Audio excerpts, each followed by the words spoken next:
सराड़ी वेझो ॻोठ बचल कलोड़े में कलोड़ा बिरादरी जे 30 घरनि खे बासरन नोनी जकरू ऐं शहज़ाद जकरू पारां बाह ॾियण ख़िलाफ़ मुतासिरीन जो मुसलसल 24 कलाकनि खां लुंडो थाणे अॻियां एहतिजाजी मुज़ाहिरो। मर्दनि मासूम ॿारनि समेत वॾे अंग में गॾु थी लुंडे थाणे अॻियां सरापा एहतिजाज ऐं दाऊं। पुलिस बासरनि ख़िलाफ़ FIR दाख़िल करण लाइ इनकार करे छॾियो आहे। लुंडो पुलिस जवाबदारनि जी ख़ातिरदारी करे रही आहे।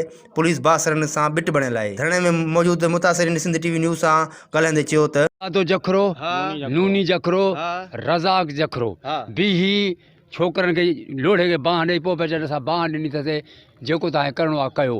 पोइ मूं चयो बाबा इहा असांजे घर बच्चा रड़ियूं कंदा लिखता आहिनि, असां का शइ न कढी अथसि। सोन जेको कपिड़ो लटो हंध पेटियूं सभु तबाह थियो। हाणे भले हली तव्हां ॾिसो बेगुनाह नुक़सान कयो वियो असांजे बच्चनि जे जेको आहे घरनि खे कखावनि खे जेका बाहि ॾिनी वई आहे। क़ुर पाक शहीद थिया आहिनि। ज़ालिमनि खे इन्हनि शयुनि जो अगरि अहसासु हुजे हा त इहो ज़ुल्म न कंदा।